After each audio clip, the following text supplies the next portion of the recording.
If free agency was for the New England Patriots defense, well, that would mean the 2025 NFL draft has to be for their offense, right? Stick around. You're about to be locked in to the Locked On Patriots podcast.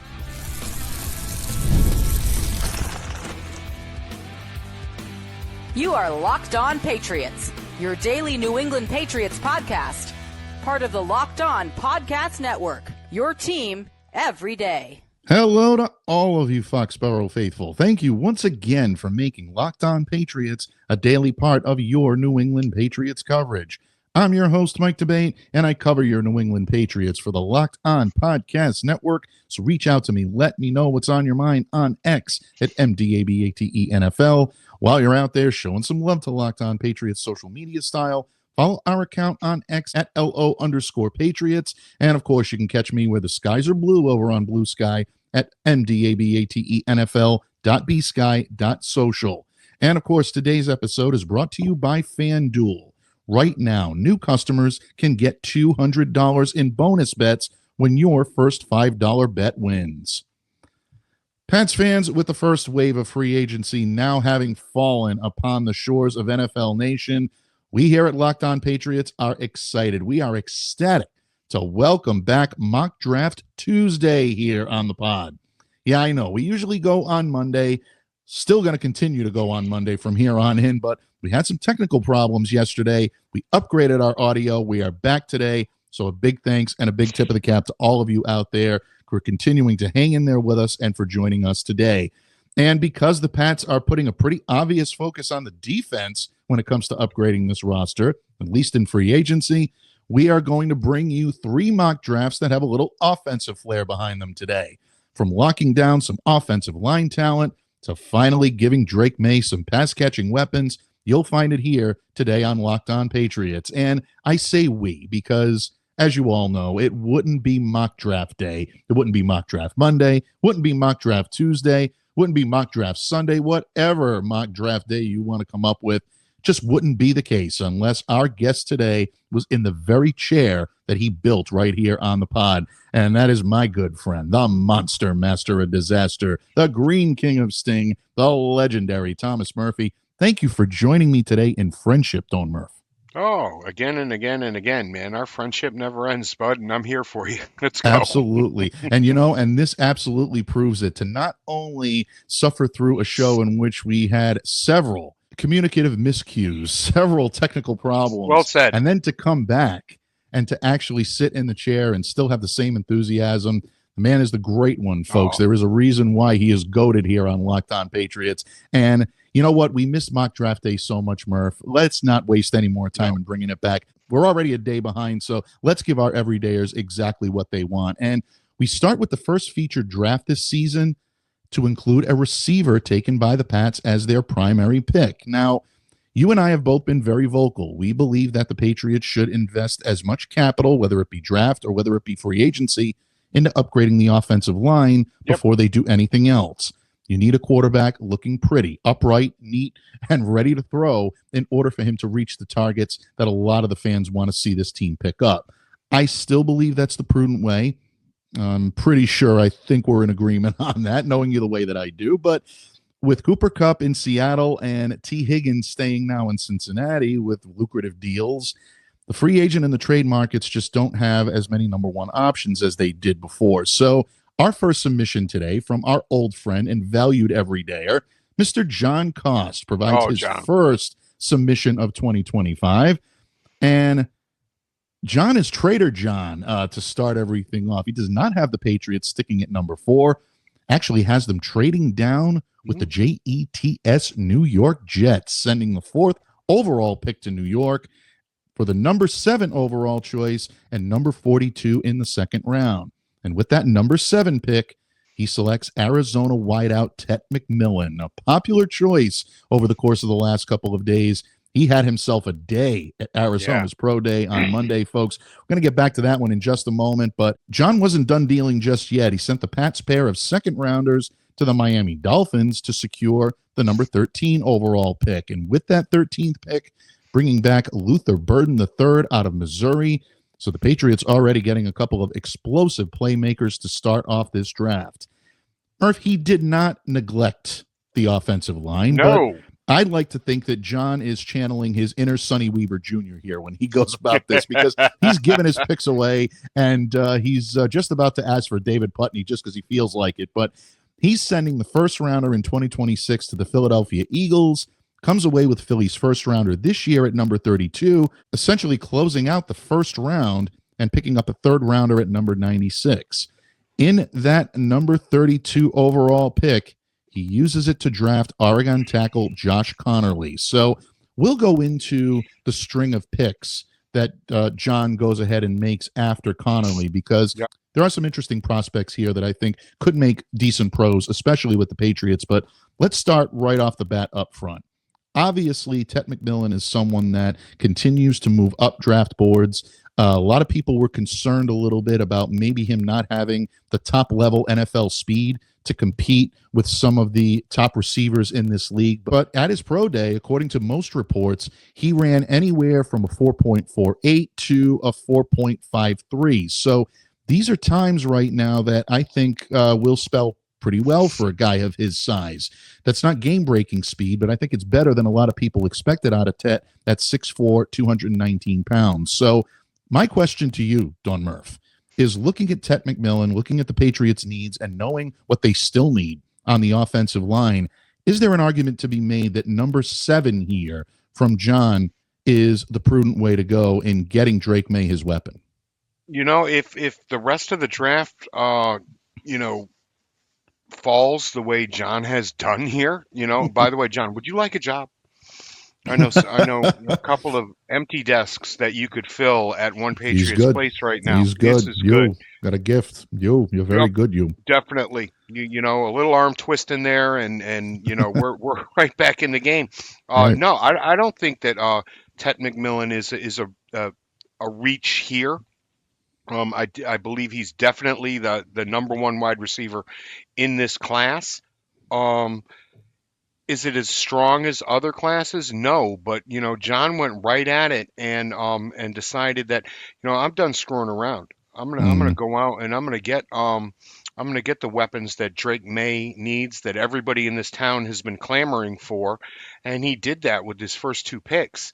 Let's get this out of the way right now. Tet McMillan is not N'Keal Harry.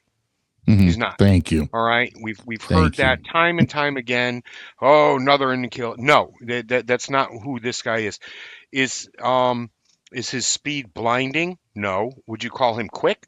I don't know if you'd call him quick either. But this is a guy that has some of the best hands in this draft class, possibly, which could translate to best hands in the league. Something that we've heard before and, found out was not the case. Some of us knew that wasn't the case already. But no, I don't. I like this pick here, but I like it because of what John was able to do later in the first and second round. Yeah, without question. And we're going to get to that in just a moment, because I don't want to step on your toes or steal your thunder here. But I know you got some interesting thoughts on both Burden and on Conerly coming up.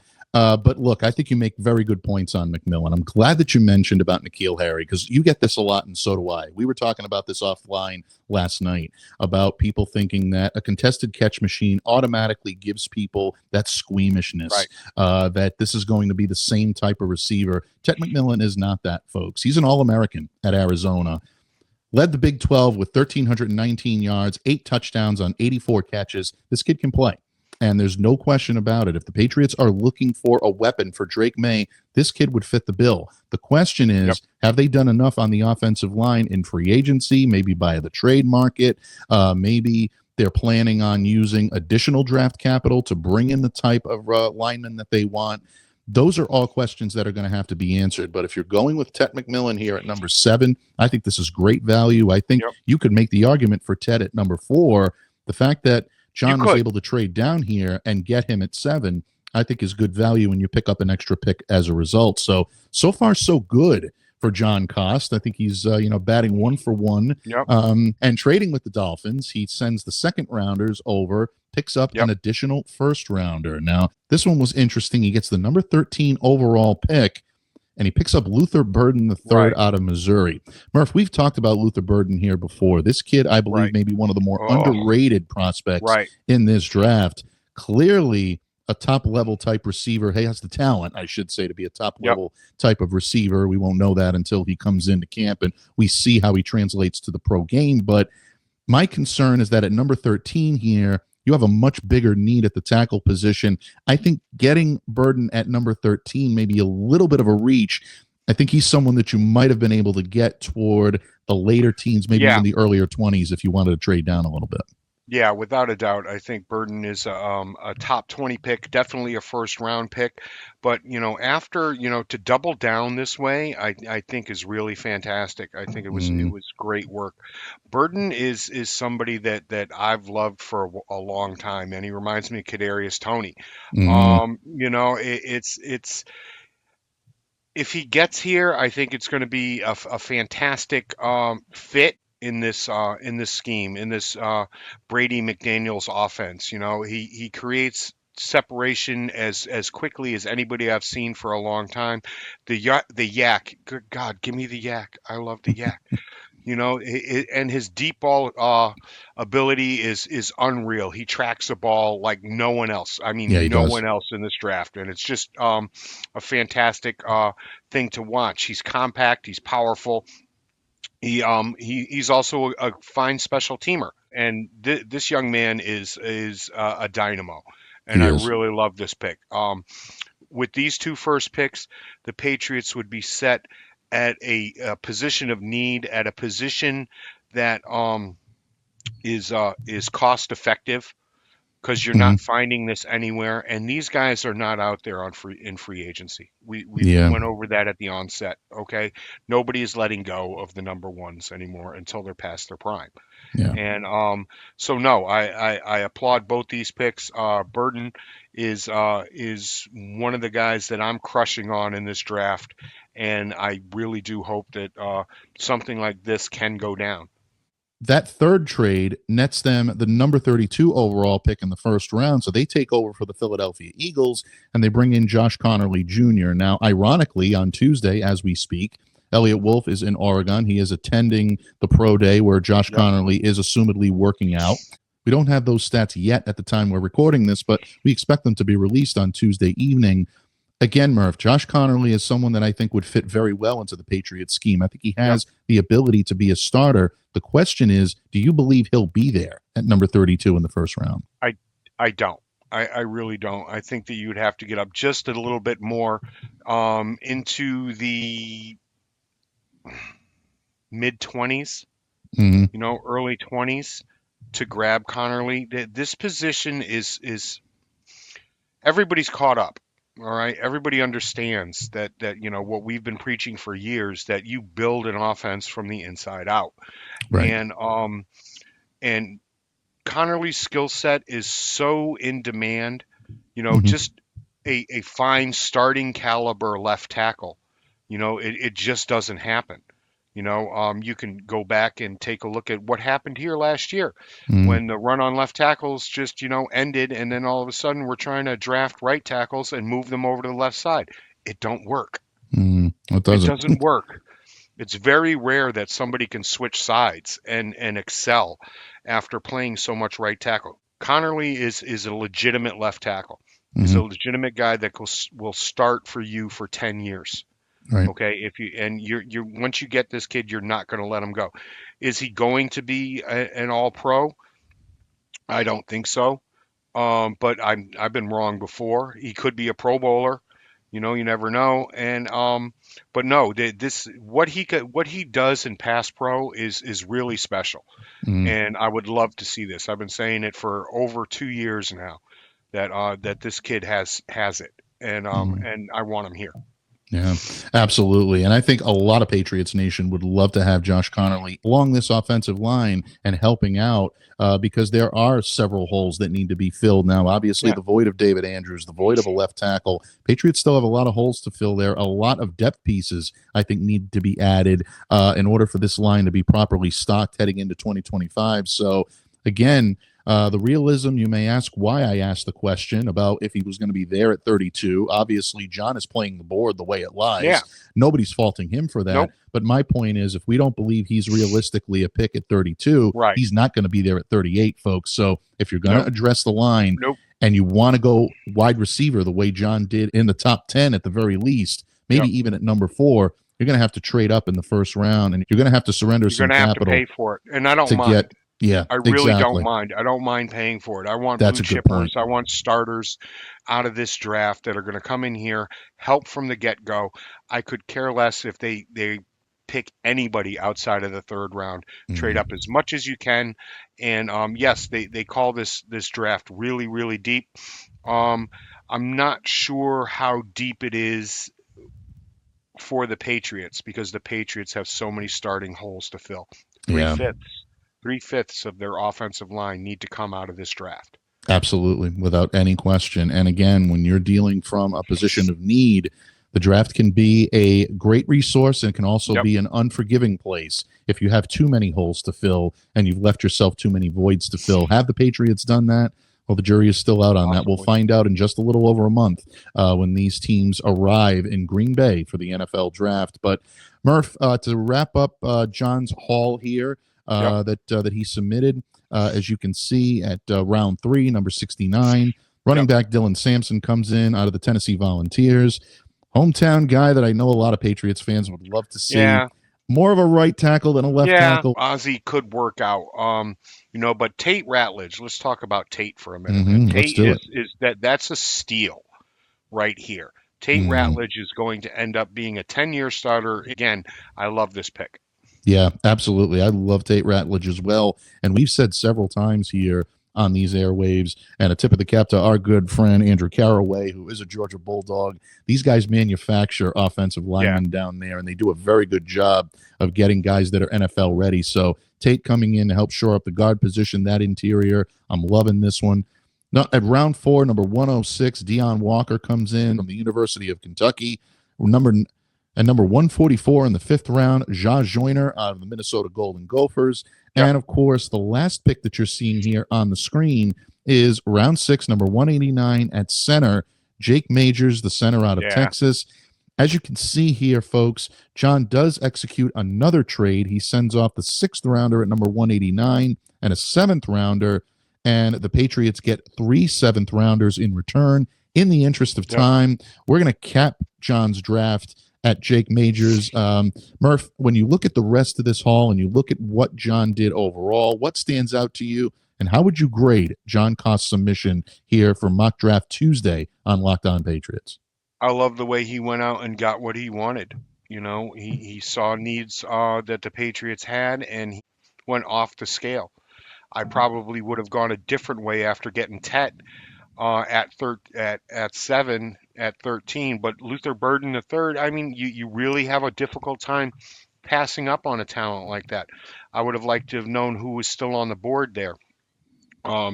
Was my man Kelvin Banks still on the board there? I would have liked to have known if Josh Simmons was there, because I would have really liked to dice roll there and then see what you're able to do there at 32. But no, this is a phenomenal draft. Even down to Drake Maye, okay? That he got at what, 185? Oh my God. 189. 189. 189. I love it. I think Drake Maye has a future. I'm not sure if it's going to be as a starter, but definitely a rotational guy. This was a fabulous draft. I'm going to have to give this draft an A. Absolutely. Yeah, I think I'm right there with you at this point. And look, there is a method to Murph and My Madness when we say that we're going to disallow or not going to pay too much attention to trades before the free agency period opens. Because this is exactly what you want to do with trades when it comes to mock drafting. And John played this perfectly. You zero in on positions that you really want to target. You find an area in the draft where you believe this target is going to slip or going to fall or needs to be taken, and that's where you take it. If you need to trade down multiple times to do it, Right. and I think John has shown here, Murph, that you can do it when you've got the capital to work with and you filled some of the holes that they filled via free agency. You can take chances like this. So tip of the cap, John. Very well done. I'm right there with you. I'm going to grade this one an A as well, bud. Yeah, this was a Jimmy Johnson type effort. Yeah, absolutely. Bust out the, this is the stuff that Jimmy did to get his scale out there, and John just killed it, man. Bravo. He did. He truly did. So great job, John. And bottom line, Murph, we are not done yet. We're just scratching the surface here on Locked On Patriots, because our next submission also includes using high-level draft capital to get Drake Maye some weapons. Also places a pretty good premium on the offensive line, and maybe goes a little higher for center than we would have thought the Patriots would go a couple of weeks ago. We're going to get Murph's thoughts on the receiver, the lineman, and the rest of the haul from our good friend Roy Johnson when this episode of the Locked On Patriots podcast continues, a proud part of the Locked On Podcast Network, your team every day. Locked On listeners, March Madness is here, and FanDuel is giving you the chance to get in on the action like never before. Right now, new customers can get $200 in bonus bets when your first $5 bet wins. That's 200 extra bucks to use on everything from buzzer beaters to Cinderella stories, and even who's cutting down the nets. I've got my eye on a few underdogs this year, and FanDuel makes it easy to back them with spreads, totals, and game props. And the FanDuel app is simple to use. When I win, I get paid instantly. No waiting around. So visit FanDuel.com and get in on the college hoops action all tournament long. FanDuel.com. Patriots fans, thank you once again for joining us here today on Mock Draft Tuesday here on the Locked On Patriots podcast. Of course, we were expecting Mock Draft Monday. Technical problems prevented us from being able to reach you, but a sincere thank you to all of you out there in Patriots Nation for hanging in there with us and for continuing to make Locked On Patriots a daily part of your New England Patriots coverage. It's mock draft day, so you didn't think I would even attempt to do a mock draft show without our good friend Thomas Murphy. I never would, folks, because we can't do one. There's no man that can equal what he does. Murph, our next submission, which comes to us by email, by the way, folks, don't forget, all you faithful out there, you can submit your mock drafts via email at lockedonpatriots@gmail.com. So our good friend Roy Johnson had an interesting submission for us, and I wanted to break this down because this one makes sense in so many ways, considering what the Patriots have been through in the past week. And right off the bat, number 4, Patriots standing pat, going with Colorado cornerback / wide receiver Travis Hunter. This is a popular pick, Murph. Wow. And we're going to get into why this is so poignant today, especially of all days. But at number 38, the Patriots taking Josh Conerly Jr., offensive tackle out of Oregon. We discussed here that maybe a reach to try to find Conerly at number 38. At number 69, Jared Wilson of Georgia comes to town. This is the interesting one. I can't wait to give you the ball and let you run with this one, my friend. At number 77, edge rusher, South Carolina, Kyle Kennard. Number 106, Virginia safety, Jonas Sanker.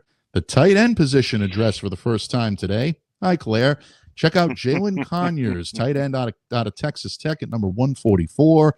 At number 217, Antoine Wells Jr., wide receiver out of Ole Miss, comes to town. First pass receiver, pure receiver, taken in Roy's Hall here. Ty Hamilton, defensive tackle out of Ohio State at number 220.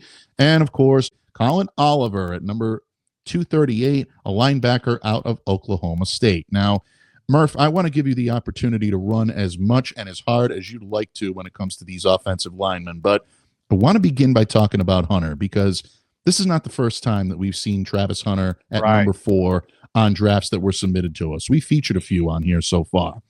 If I'm being honest, this is the guy that I've been intrigued by since the start of draft season.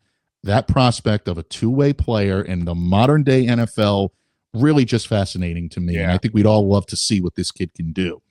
At the time, when people were submitting these drafts, we believed that he was going to fill not just one, but 2 major holes on the perimeter at the cornerback position and, of course, at wide receiver.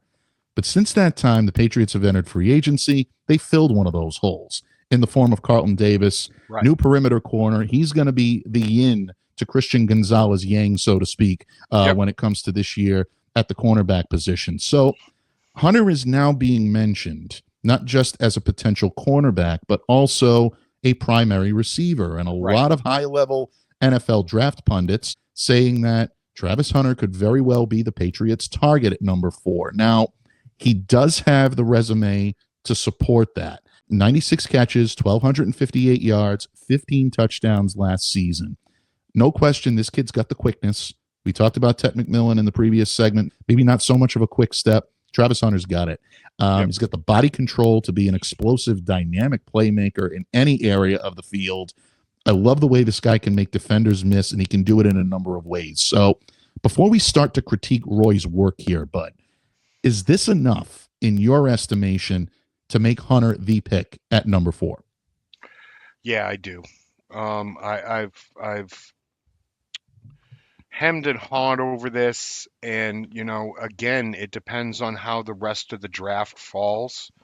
He might be too tasty for the people at One Patriots Place to pass up.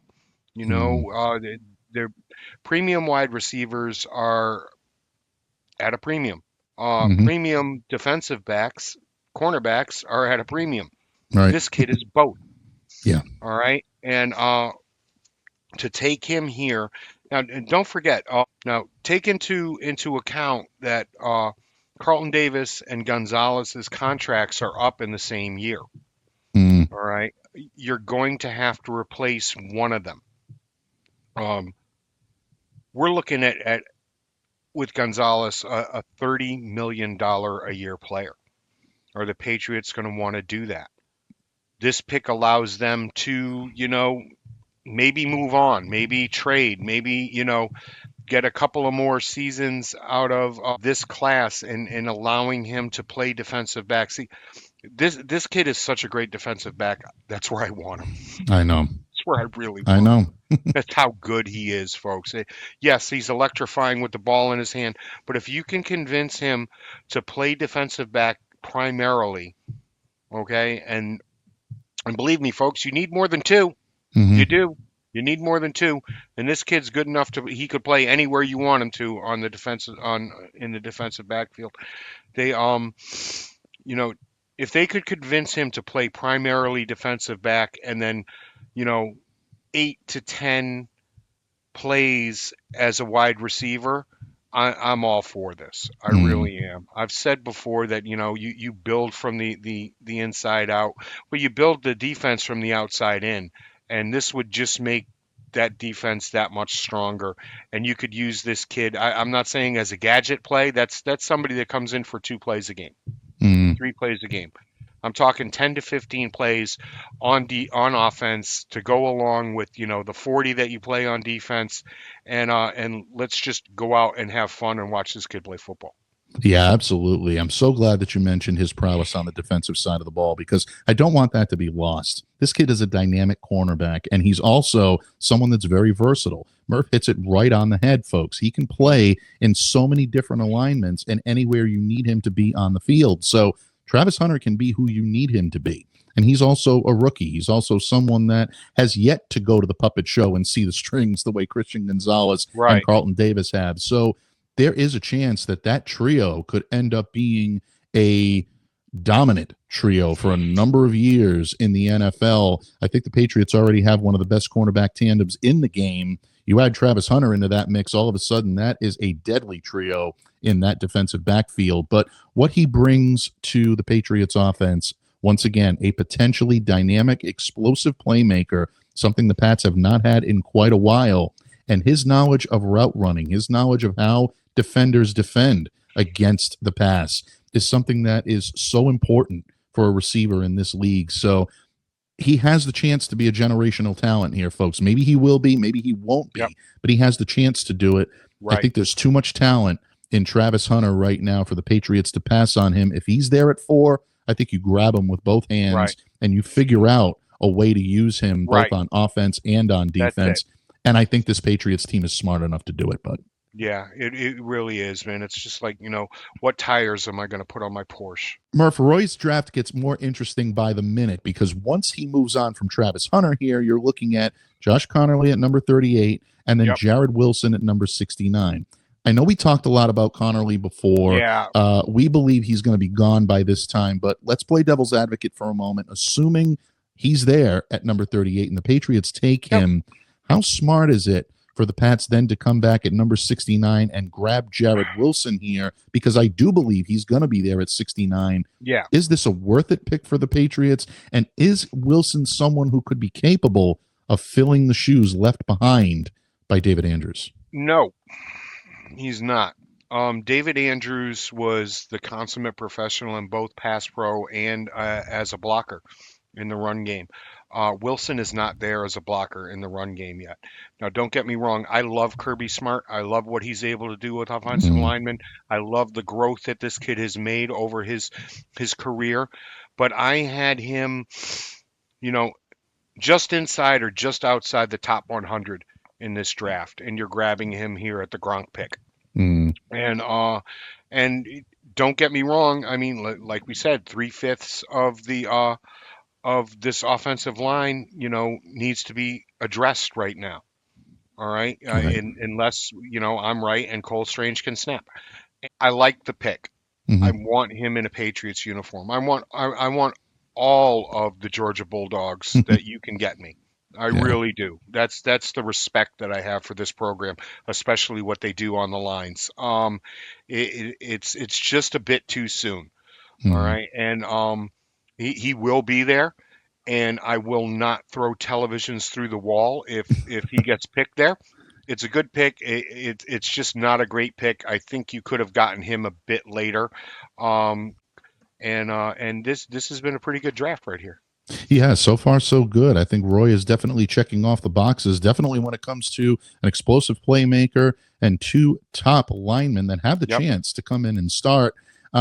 You look at what he starts doing from 77 on, definitely a mix of offense and defense, trying to, I think, find the right balance of depth pieces to come in and complement who I believe will be the starters. Kyle Kennard, I think, is someone that could end up challenging for potentially a spot start or two at the edge. I think he's got the talent to do it. Sanker, I think, is primarily more of a depth piece when it comes to what the Patriots would want him for at the safety position. I need a free safety here, people. Sanker is not a free safety. Go out and find me a free safety, please. Yeah, it's true. I mean, considering what you're getting from Marcus Epps now, and that, he's my kind of player. Don't get me wrong. He's my kind of player, but he's not a free. I need a free safety.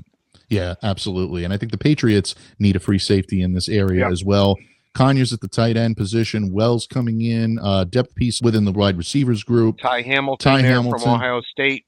Great upside there. That's a fantastic grab. And Colin Oliver, you take care of a little depth there at the linebacker position. It's grade time now. Roy Johnson submission here from Travis Hunter to Colin Oliver. How would you grade this overall haul? This is a solid B draft. Okay, it really is. We've said ad nauseum, you have to take the guys that are there. I just don't think Conerly is going to be there at 38.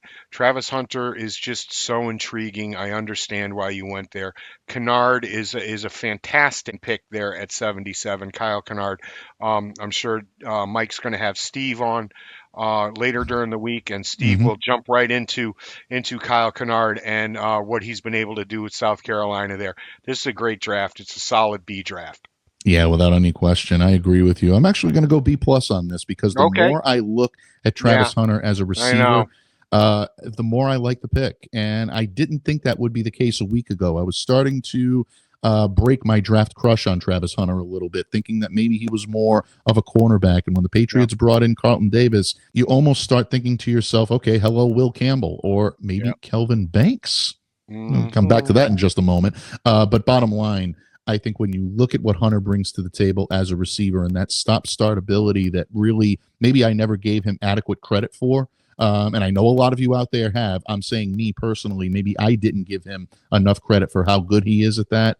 I think he could come in and be a top-level receiver for this team and also help to bolster a group that already has a great amount of talent in it. So Right now, I think so far both John and Roy have given us excellent drafts to go through, but we are not done yet because our good friend Matt Urban, one of our mock draft all-stars here on Locked On Patriots, got one in the nick of time, and this one may be Murph's favorite of them all, and there's a reason for that.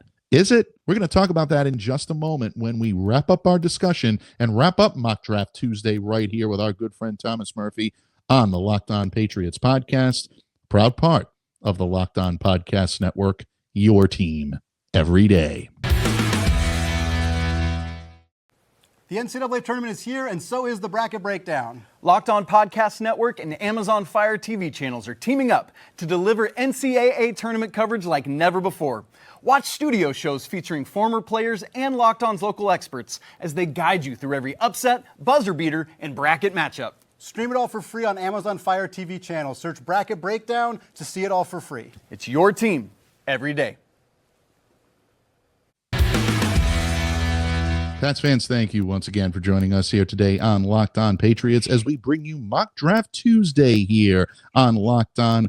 One day behind, but we brought out the big guns for this one because you're such great everydayers and you hung in there with us through technical difficulties. And so far, 2 out of 3 of our mock drafts have been interesting and I think very poignant for the New England Patriots. And, of course, joining me here today to help break it all down is the man who Mock Draft Monday, Mock Draft Tuesday, whatever mock draft day you want to throw in there was created for, our good friend, the legendary Thomas Murphy of DieHardBostonSportsFans.com. Murph, our good friend Matt Urban may have pulled off the Murph Haul of the Year. I think this is something that Murph would love, but it is a dizzying array of trades getting there, Murph. So take your headache medication, take a deep breath, because we're going to go into trade mode here like you can't imagine, but where we end up may put a smile on your face. Matt Urban does not have the Patriots staying pat at number 4 without any question. He has the New England Patriots trading the number 4 overall pick and the number 145 pick in the 5th round to the New Orleans Saints and getting back a pretty good haul. All 2025 picks. He gets the number 9 pick in round 1, the number 40 pick in round 2, the number 130 pick in round 4, and number 185 in the 6th round. So Patriots picking up quite a haul there. You might say not a bad day at the office so far for Matt Urban, but he wasn't done yet. No, so you got to push. You got to push that trade machine. It's not enough to nudge it. You take the reins off of Matt, and here we go. Absolutely, you got to push it off the cliff, and you got to laugh on its way down, and that's exactly what Matt did right here. And I mean that in a good way, Matt.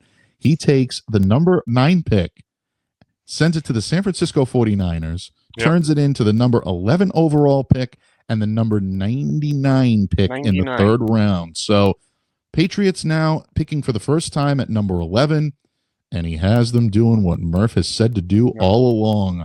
At tackle, Kelvin Banks Jr. out of Texas. Murph, before we get into the subsequent picks that Matt makes here, you've said before Kelvin Banks is the pick. One week into free agency, do you still believe this is the case, and why? Yep, he's definitely the pick. Banks is better. Okay? The tape is better. The numbers are better. In 2024, Banks was clearly the better offensive tackle, the better left tackle, and he's my number 1 offensive tackle over Campbell. Banks had an 86 overall PFF grade and a 79.9 true pass set. All right, true pass set pro grade against Campbell 74 and 71. All right, that's not a tiny little number there, folks. It's not. Banks is the man. Now, while you look at the two of them, there's Campbell's just a tad bit taller, but he's also slighter. And I just think, Banks is quicker. His technique is better. In space he's better. It's the only thing against him is the fact that he's just 6'4", just 6'4". All right. So I'll get him some some lifts for his spikes. All right. That going to make you happy? He's got the arm length. He's got the He's got the strength. He has the ability to get outside and set that edge that we need to spring guys in that manner. He doesn't give up sacks. He doesn't give up pressures. All right.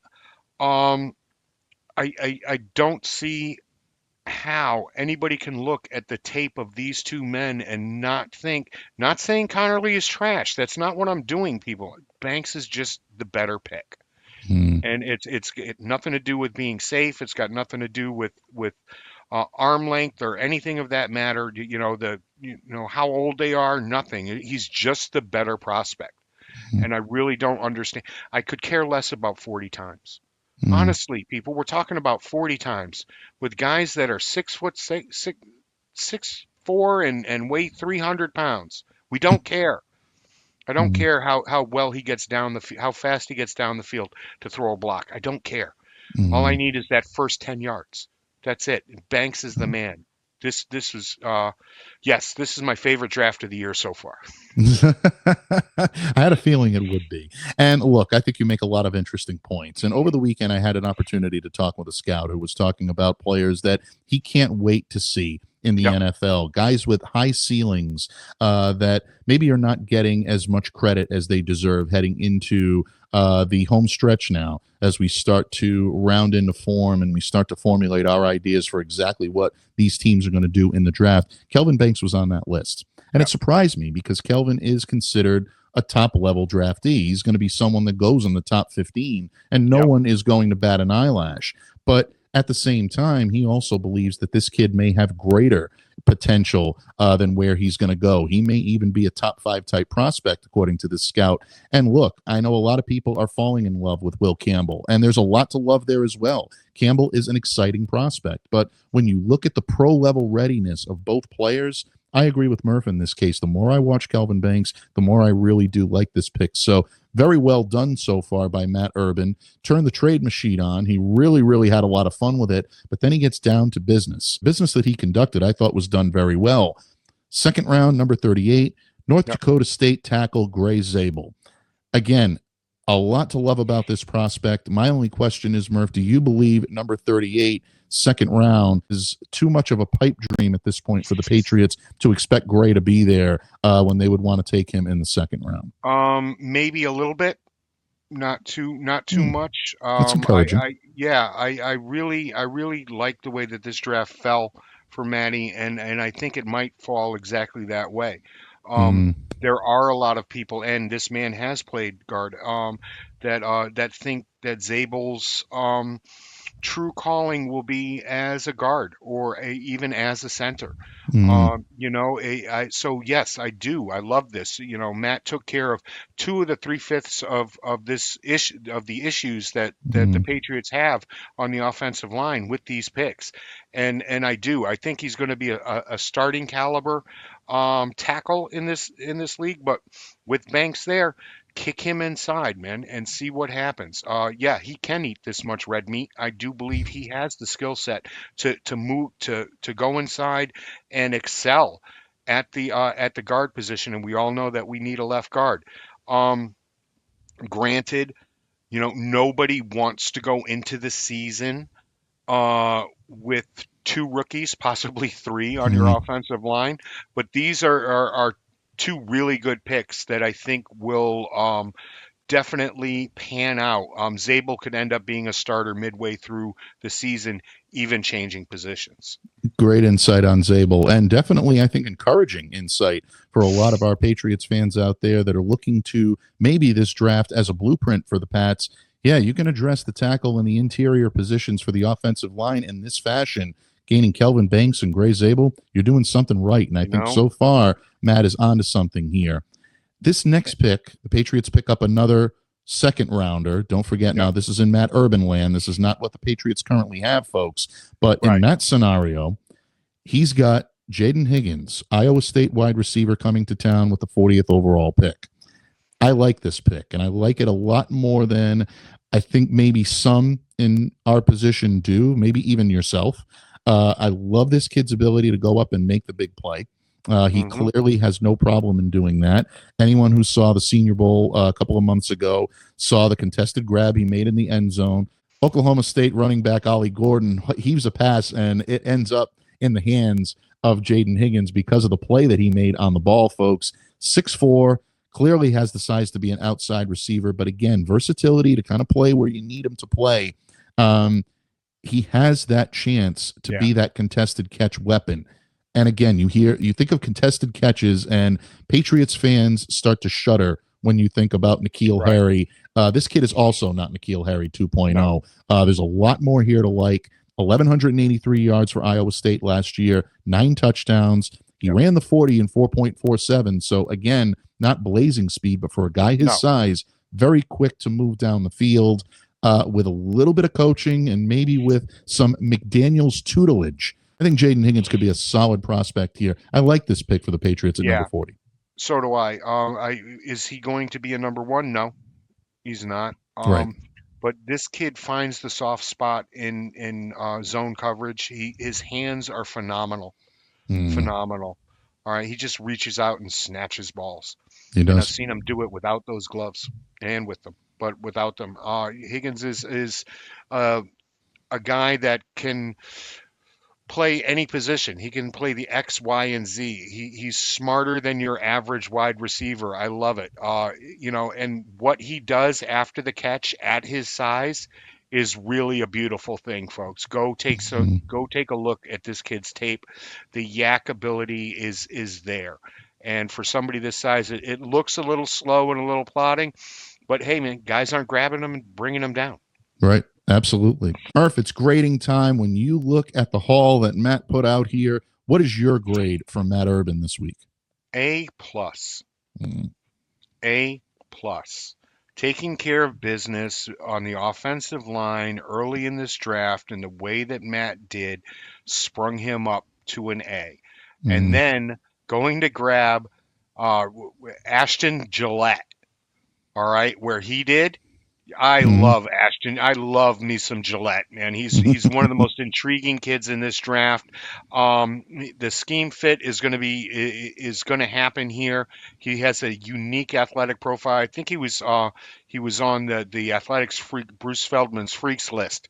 You know, I mean, like not down there at the bottom, right there in the middle, top 50 guy. I love him. He might have a little issue with some of the bigger, stronger tackles that allow him, but no, this kid is fantastic. I love that pick. I love this draft. Matt, I mean, take the hat off. Never mind tipping it. If I weren't wearing these, I would. I'd take the hat off, and you guys all know how, what great hair I have. This was a fabulous draft. If things ended up this way, I'd be dancing in the streets. You know what? That alone should be worth the price of admission, folks. Send in the best drafts you possibly can, because we want to see Murph dancing in the streets of Connecticut. I agree with you. This is a solid A draft for me, from start to finish. I love the way he worked the trade wire, looking at what you want and going out there and getting it and making it happen. That's what Matt Urban did here. Mason Taylor, I think, is an underrated prospect at tight end. This is a guy that could come in and really be a solid addition to that team. You mentioned Ashton along the edge and what he's done for Louisville. Yeah. I like that pick. Kaiser is someone we've heard the name several times here on Locked On Patriots before. He can come in and add depth at the linebacker position. Jake Majors, to me, is someone that I think is very intriguing when you look at what he could bring to the table from the Texas Longhorns in terms of depth. And Brady Cook, once again, quarterback named Brady. They do great things here in New England, Murph. Who knows? Maybe at this point, if Joe Milton is indeed traded, you're going to need a body to run that scout team. You're going to need someone to run that practice squad. Yep. Maybe Brady Cook is that guy, or maybe he gets the third spot in the NFL roster for the New England Patriots.